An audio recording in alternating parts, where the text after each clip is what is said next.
Recently in ancient Egypt, they discovered a new king who was living between the intermediate period of Egypt. Located at Abydos, this is a very significant find, and the reason for this is because it is part of the second intermediate period.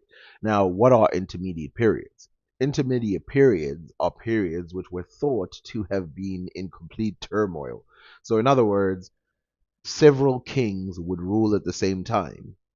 In some cases, we knew that there must have been a pharaoh, but we had no idea who the name or who exactly would be considered the dominant pharaoh or the pharaoh that is running through the familial line. This became a huge problem for the ancient Egyptians, which is why there's the first, second, and third intermediate periods in ancient Egypt. These times were truly violent, and the skeletons left behind show pure evidence of this. But this violence does not only go through war, as these people were very religious indeed, and so there was a lot of grave robbing and a lot of destruction of religious areas. Not only can these shed light on why some people eventually got into power, but also they can also tell us about how these people got into power, given the fact that these times are very elusive and they seem to slip from our hands very quickly. But why? Well, the reason is because, again, it's a wartime, and more than that, it's grave digging. It doesn't help that it's 3,000 years ago, and it also doesn't help that they're in the desert. But still, Egypt keeps giving. Several other discoveries have been made in this very same region. One of them is Seneb K. Seneb K was discovered in 2014, and this discovery led to the naming and the understanding of a new king in the region. It also led to this type of painting, which is sort of new in its style. You can see that it's almost childishly created in its way, but also it's a very new way of depicting the circle of Ra. This video also takes up a very important period because after this period, we see people like Tutankhamun, people like the Ramesses people coming into power and being completely dominant in the region. But it's more important than that because the people who would dominate in the Ramesside period would be Nubian viceroys. How can Nubian viceroys turn up to become the leaders of the ancient Egyptian kingdoms when we know that they should be nothing more than just viceroys? Well, the answer may lie in war. We shall talk about that in a different video. Another interesting thing about this period is the number of foreign groups that made their way inside of Egypt, from the kingdom of Kush that pushed up and the Hyksos that came down.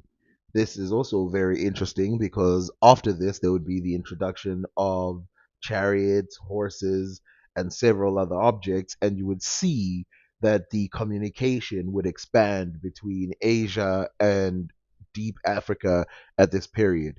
We have talked about the kingdom of Punt during this period, but it's very difficult to understand where the kingdom of Punt or where Libyans or other foreigners would have lay between the commotion and the fighting in this area. But we do know that the people of Asia, that in the Hyksos, made their way all the way down inside Egypt and made true impact until they were pushed out by local rulers.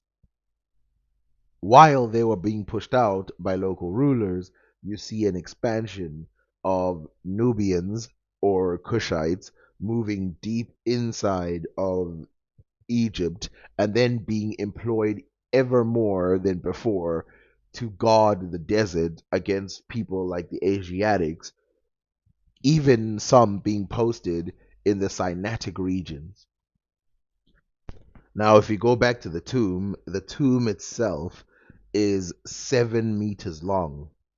So, one of the problems with this is that it was discovered very similar or very close to the time when those people were claiming that there's some great underground shafts in Egypt located under the pyramids, and this was completely ignored, which is interesting because real information in Egypt gets ignored and that stuff takes on the news. Now, if you notice, this structure, just with what is visible, is impressive alone.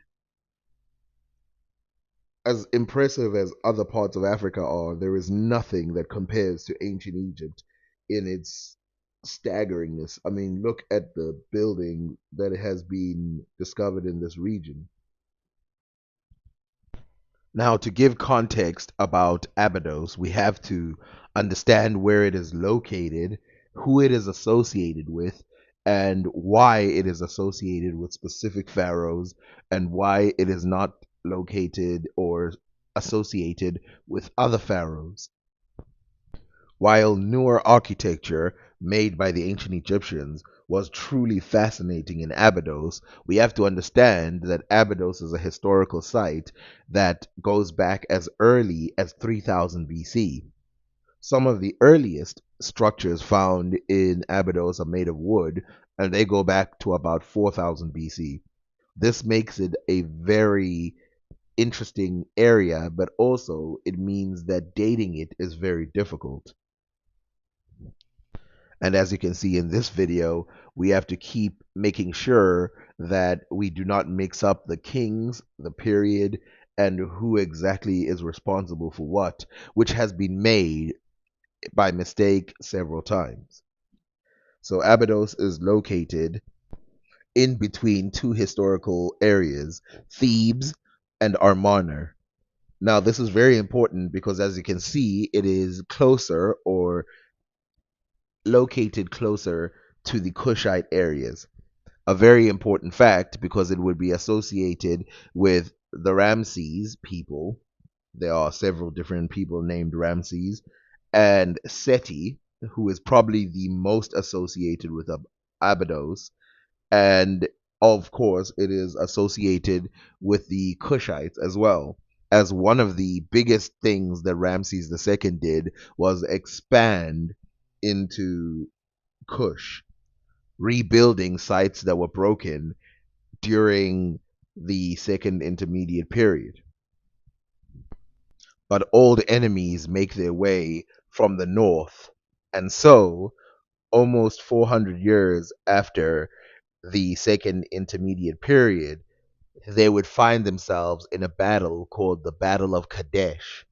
The Battle of Kadesh is one that was fought between Asiatics and Ramses and would lead to a very promising time later where they would trade with one another and things would go pretty smoothly.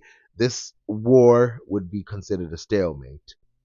Now, we do not know exactly what happened in the wars in the intermediate period. What we do know is that one of the reasons why it was intermediate is because there was unrest. In other words, there was some people claiming to be king who were definitely not king. And so they just fought and fought and fought and fought between those periods. Why though? What could possibly happen? Well, to some degree, the job of the pharaoh is to get rid of chaos.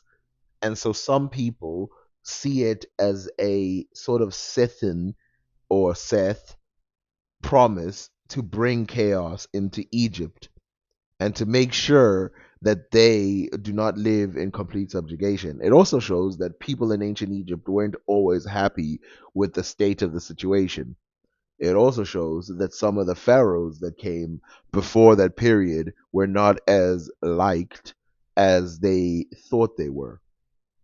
Of course, this is leading up to a giant fact at the end, which is that the second intermediate period still needs to be investigated deeply, and discoveries like this play a huge role in making sure we understand exactly who the ancient Egyptians were. Now, it would be interesting to know genetically what and who these people are, but that information is still to come.